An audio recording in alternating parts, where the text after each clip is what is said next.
Hey y'all, and thank you for the intro. My name is Johnny, and I am the founder and CEO of Coke Notes. I will keep it fairly family friendly whenever I talk about behavioral health, so don't get too spooked. The whole reason I work in the behavioral health field in the first place is because I grew up in and out of treatment for multiple diagnoses. I wound up going to school for psych. I am very thankful and fortunate to have survived suicide, so I'm extremely passionate about prevention, intervention, trying to get there before people get to that point. So Coke Notes really came from lived experience. Like, yes, I went to school for psychology, but even if I didn't, I would still be doing advocacy work like this. And at a high level, Coke Notes provides daily mental health support via text message. That this slide is almost everything you need to know to understand what we do. There's more neuroscience and tech behind it, which I'll get into. But on a high level, we're really trying to make daily mental health support accessible to anyone and everyone, regardless of whether or not you're living with a diagnosis. And if you're not familiar with the behavioral health landscape right now, consider yourself lucky, because there are people like me who are very familiar with it, and it is frustrating as heck. So there are people like me in the center who, if you gave us a list of resources that we should use, we would give you a list of reasons why we didn't want to use them. So it's not accessible, it's not convenient, social stigma from other people, self-stigma from our own selves, too expensive, not private enough, you name it. And by the time we actually do work up the courage to reach out to a provider, which takes on average 10 years between onset of symptoms and actually reaching out for care, most providers on the left, you'll see say, listen, dude, we are underfunded, understaffed. I mean, you can get in line and we'll hopefully eventually help you when we can. And as a result, a lot of communities are reacting to crises rather than preventing them. And like I said earlier, I want to be on the prevention and intervention train. I would rather help someone 10, 12, 24 months before that moment and equip them with the skills they need to face that, regardless of whether or not they're living with a diagnosis. And I always get questions in the Zoom chat right about now of people saying, hey, I can't find it on the App Store. What's the deal? It's not an app. It's pretty important to distinguish that because it's 2022 and everything is an app. There are some pretty obvious reasons why we chose SMS. Obviously, no downloads, which is nice. You don't need to download another app, no passwords, no software updates.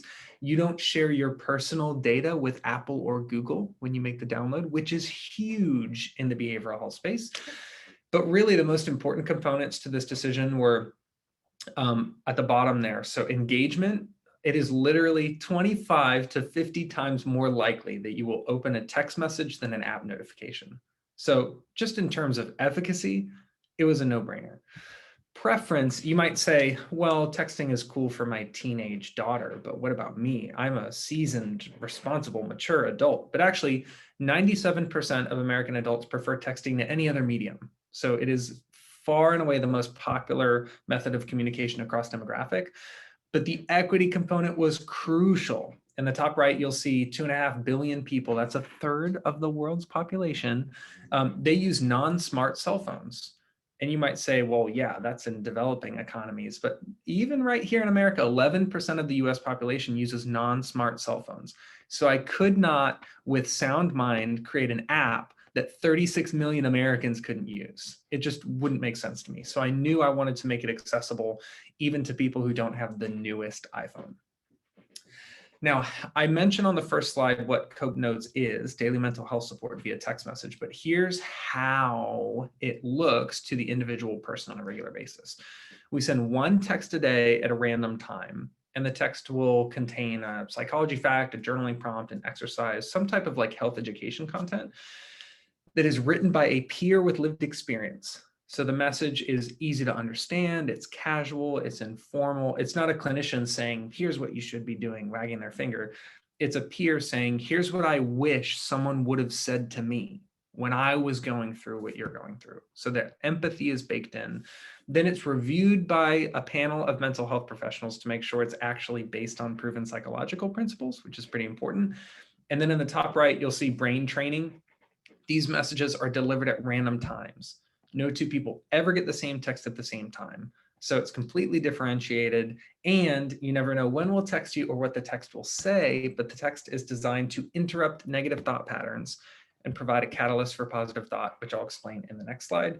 And then you can journal back and speak freely and say whatever you want, whenever you want. Use that text thread as your digital journal. And the reason why people feel safe saying, I can't believe my husband did this, or my boss did that, or whatever, is because on the bottom left, you'll see it's 100% anonymous and confidential, which means right now, Teresa could sign up and I would have no idea that she did. And that's the way we want to keep it. This slide is literally what I gave my first TED Talk on. It's the neuroscience behind Cope Notes. So I am a huge nerd when it comes to this. I went to school for it. I read about it at night in bed. But the short version, I'll try not to talk too long on it. Basically, your brain prioritizes information not based on whether it's positive or negative or healthy or unhealthy. All it actually cares about is what thought requires the least amount of calories to think. So your brain is always choosing the easiest thought to think. And as a result, we wind up thinking familiar thoughts again and again. And 80% of the time, those thoughts are negative. Like, ugh, my laugh is so annoying, or people are staring at my hair, thoughts like that. And over time, those thoughts, repetitive thoughts, can change your personality and the way you process information. So all Cope Notes is doing is delivering ecological momentary interventions, or EMIs, basically interrupting those negative thought patterns with catalysts for positive thought. And over time, it trains your brain to think in healthier patterns. So think like neuroscience, neuroplasticity meets peer support, and your brain physically changes to prioritize healthier thought patterns. Who we serve, we have 3-4 different subscription tiers. So we have personal, like you and I could go to our website and sign up. We have gift and family subscriptions, which is if I wanted to get one for Teresa, for example, or if I wanted to get one for, if let's say I had a bunch of kids and a wife, I could sign up for a family plan. And then 80% of our revenue comes from the enterprise side. So we partner with like governments, businesses, school districts, nonprofits, like all these large groups that say, we need to serve thousands of people, but we need something that can scale infinitely and that can help everybody, regardless of where they are on that behavioral health spectrum. But the coolest thing, in my opinion, as like a bootstrap founder, I care a lot about things being cost effective, and Cope Notes is super cost effective, like an order of magnitude more affordable than all of our indirect competitors, with a full year of Cope Notes costing less than the price of one therapy session. So it's all less than $10 a month, which I think is fascinating. But really, this is kind of like our brag page to show that we're new, but we're not that new. We've exchanged over 1 million text messages. We're just about to turn 4 as a company. And I'll skip the testimonials in the interest of time because I see that I'm getting close, but there's lots of reviews on our website if you want to check them out. Just how like a single text message or a series of text messages have literally changed someone's marriage, helped someone check into rehab, kept someone from self-harming. It's like fascinating stories on there, really moving. We have a lot of enterprise partners and community partners at the bottom. You might recognize a couple. Mental Health America is a pretty big one. There's a state called New York that you might have heard of that we contracted with, which like I called my mom when that happened. It was huge. And then really the only thing in this entire presentation that actually matters is that Cope Notes works. So the 86% metric, like, yeah, I can be passionate about it all I want because I lived through it or went to school for it. But the only thing that gives this thing any merit is that it actually is making a difference in people's lives. And the 86% metric is actually astonishing. If anyone is familiar with behavioral health and knows how difficult it is to create a tool that actually helps people in a short amount of time.